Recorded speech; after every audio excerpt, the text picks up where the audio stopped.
Hello and welcome to the Oregon Business Matters podcast, brought to you by Oregon Business and Industry, your statewide Chamber of Commerce.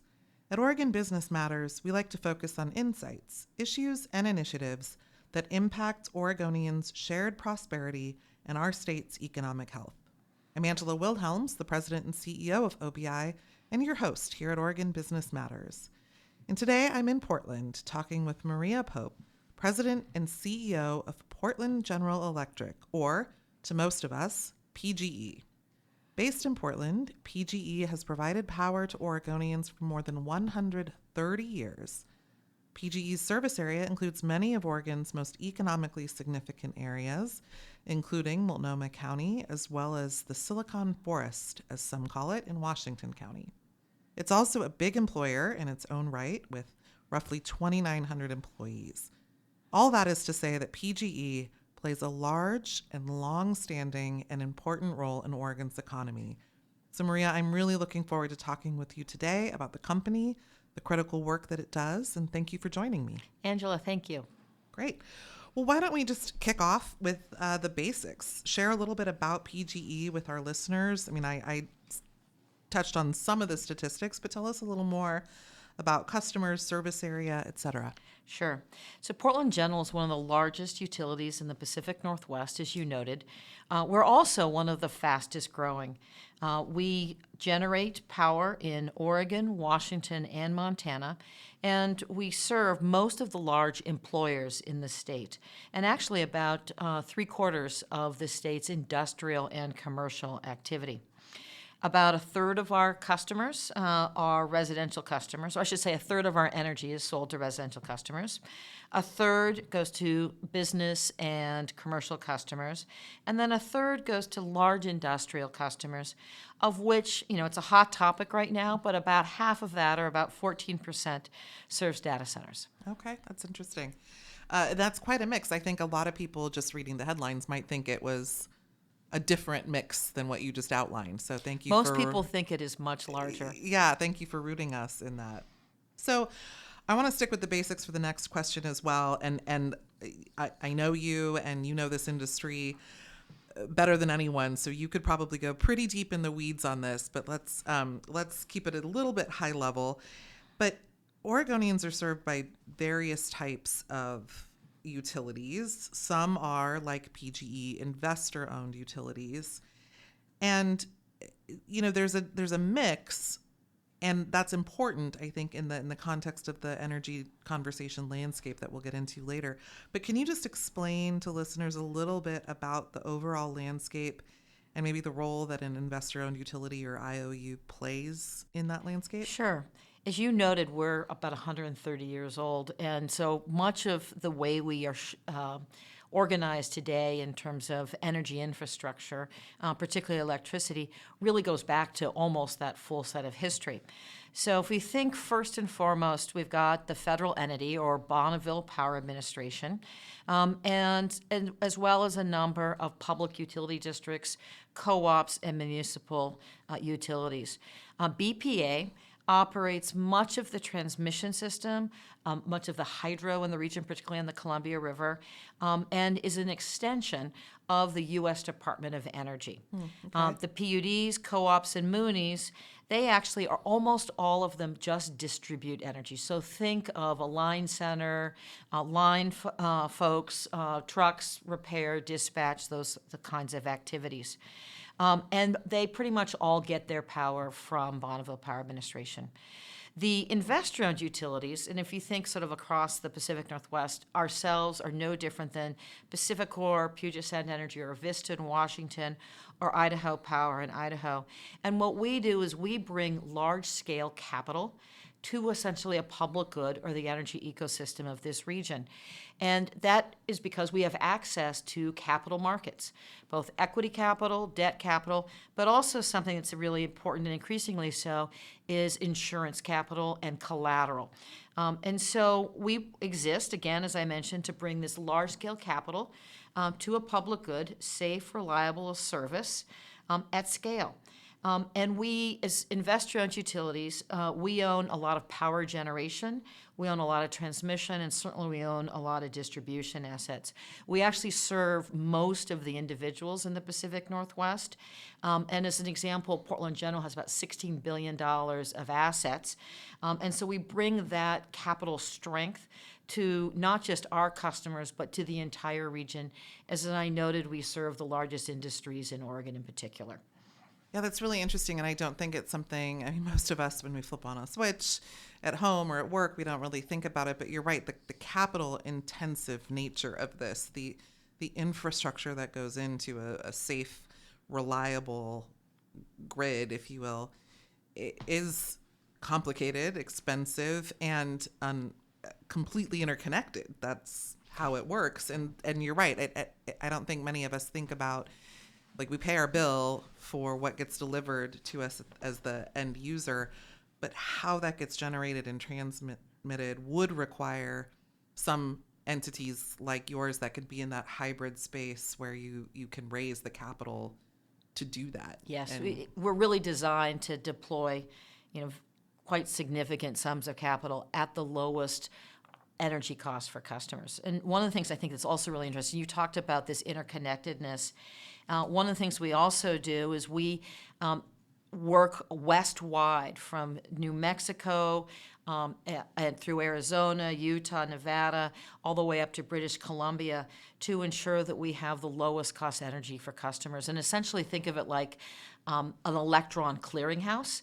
Or if you think of like the Western power pool market, it's essentially like an insurance mutual for utilities. And so we work independently, we work cooperatively, and we're all interconnected to ensure that the entire region is served with the lowest possible cost and the most reliably. Yeah, and that's really interesting. So let's talk about where the electricity comes from. PGE is widely known, at least in the industry. I don't know if the public knows it, but that's part of what we're doing here. PGE is an industry leader in renewable energy sources, including hydro and solar, wind. You recently closed the coal-fired Boardman plant in 2020, I believe, and replaced that capacity with cleaner natural gas as an input. So what is the current mix? How does it continue to evolve? And how does that mix, how does your company think about its role in a more sustainable future? Sure. So first of all, we've been at this for a long time. The clean energy mix we have, which is roughly about 46%, has been built up over a number of years and billions of dollars of investment. One of the things I want to make sure of that our customers recognize is that it's really important that we deliver power at the lowest possible cost. And so we have really leaned in to federal tax credits and to federal grants. In fact, over $2 billion worth of production tax credits and investment tax credits have gone into energy infrastructure in Oregon that directly reduces customer prices, but creates great investment for the different counties in which we've invested. We've also had over $250 million in grants. But today we rely significantly on the hydro system. We have our own hydro that we partner with the Confederate Tribes of the Warm Springs on the Deschutes. We also operate facilities on the Clackamas. We buy hydro from out the region as well. We have about 25% wind and solar. Oh, interesting. It's rapidly increasing, in particular solar. And we also have a lot of battery storage. So we have really leaned in, given that we are focused on clean energy, into technology because we need to stay reliable. And so we have about 1 gigawatt of battery storage, which is enough for about 300,000 homes for about 4 hours on critical peak days.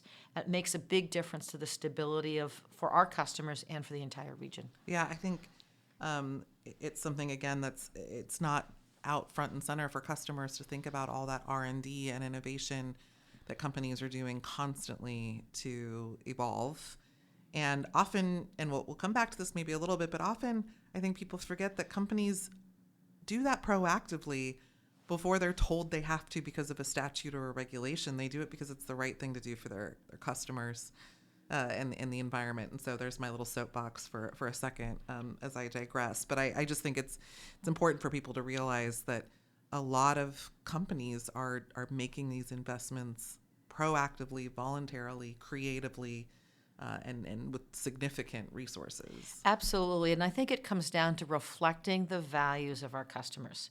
And not only are our customers interested in clean energy, from the smallest customers to the largest customers, we have the largest voluntary clean energy program in the country. And we also rely heavily on technology. We are in between all the high-tech companies in Washington State and all of the startups in Silicon Valley. And so we get the best of both ecosystems, and we work with a number of large tech companies as partners, but also small startups who have really brought us innovation at scale that has already been deployed to benefit customers. Yeah, I think that's great. Well, you mentioned Washington, so I want to take a second to ask you about this.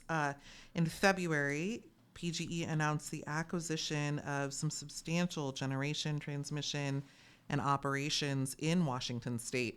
I think it's a few natural gas plants, some wind, which you mentioned as part of your portfolio, and thousands of miles of transmission and distribution. Tell us a little more about that. What role does that play in the company's growth and development? Sure. So first of all, it's about thoughtful growth. It's about a $1.9 billion acquisition, and it will help us be more diverse, be more focused on different regions in the area, and we will increase our asset scale, our number of customers by about 20%.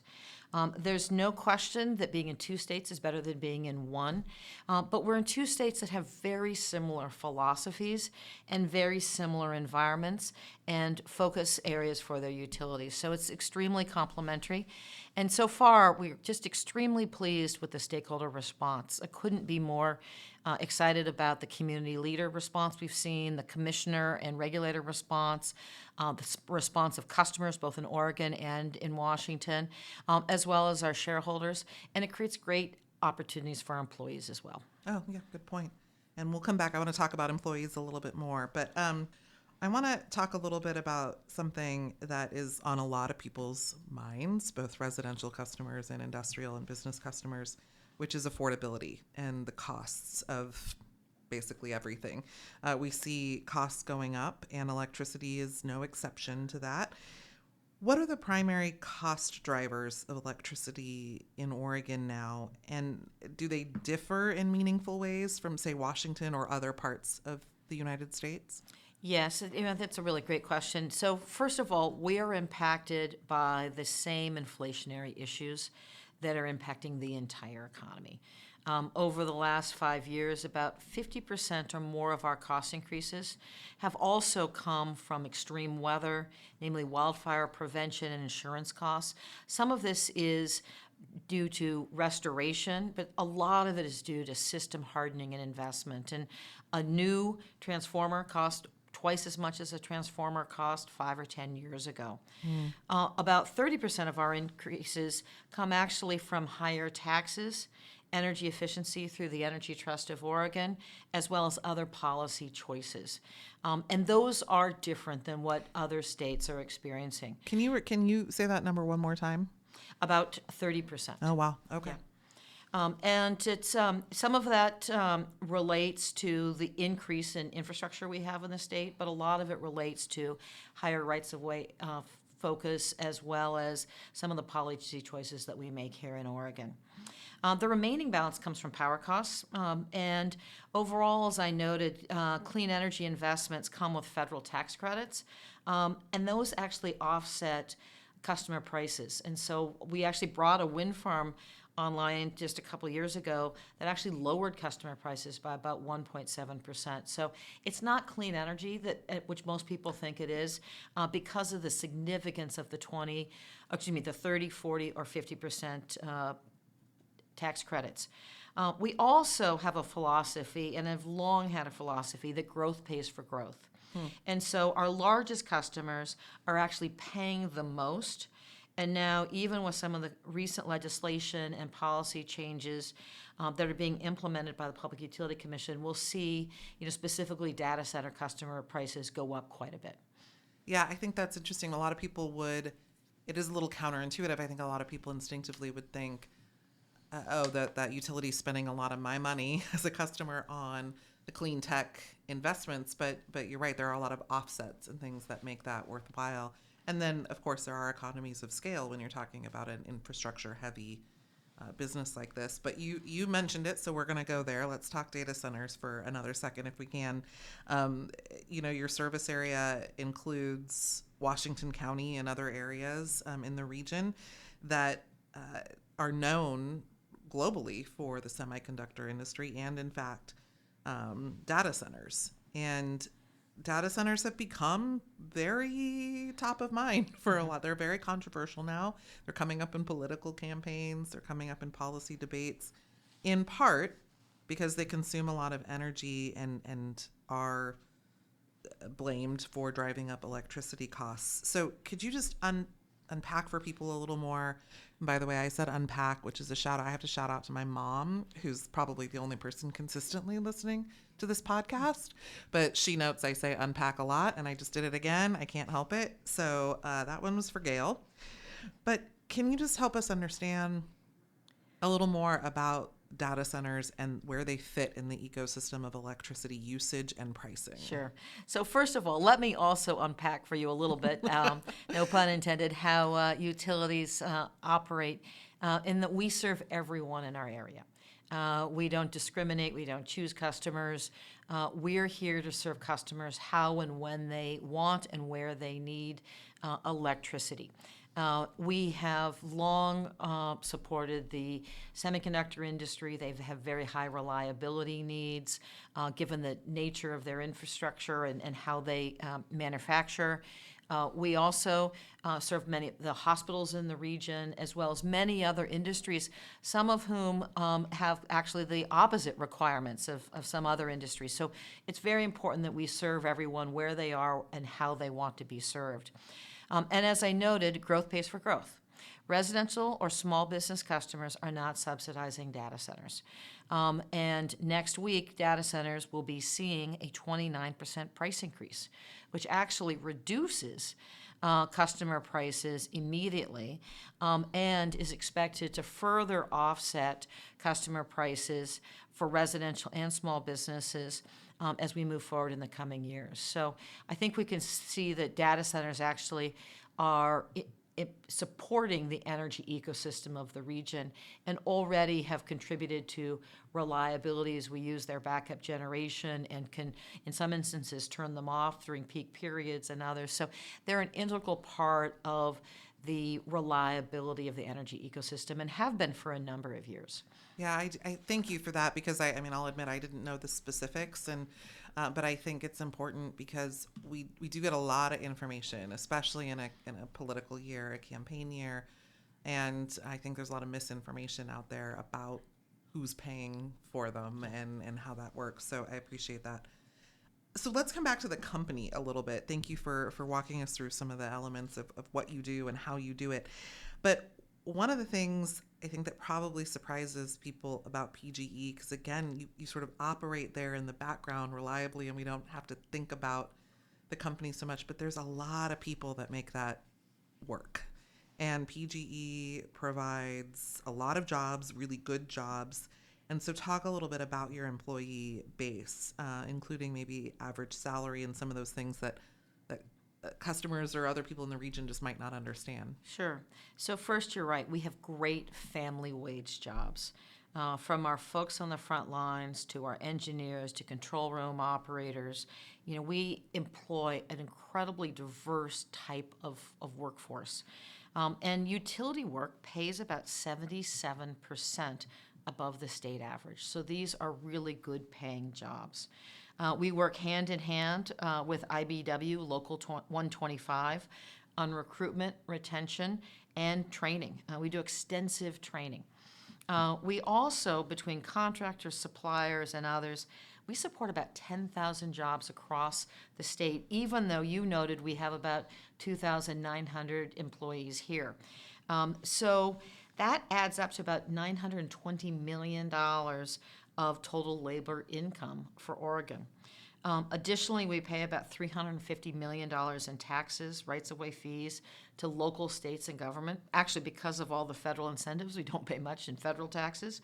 And one of the things that I'm most proud of is our PGE Foundation, and importantly, the spirit of volunteerism and caring for our state.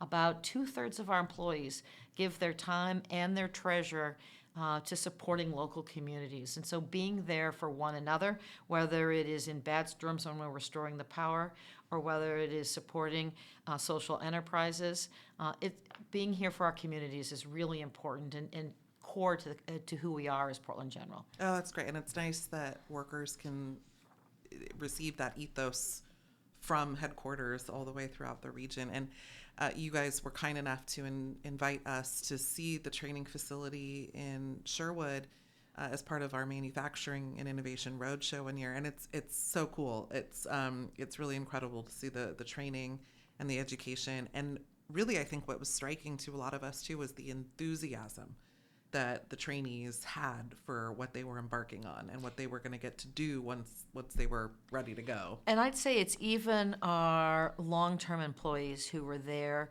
training the future generations. They take enormous pride in that facility. They designed it. And they really take a lot of pride in the next generation that comes up and ensuring that everyone who comes in contact with our system, who works at our company, it takes safety at the most important and highest level. So I want to talk a little bit because it's hard for me to do a podcast episode without talking about regulation in some way. So I'm gonna do it here. Utilities are among the most heavily regulated businesses, regardless of where they are, federally, locally, state level for sure. PGE happens to operate in Oregon, which, our studies have shown is a more heavily regulated state than most. So share with us a little bit about ways the state might create some challenges. Maybe, we refer to them as unnecessary obstacles to success. And so how do you see those manifest in your industry here in Oregon? Sure. So first, I think as you noted, it's really important to remember that we operate in a broader national ecosystem, and that like our customers or residents of the state, capital has choices. And we don't need to really recreate everything in Oregon from scratch.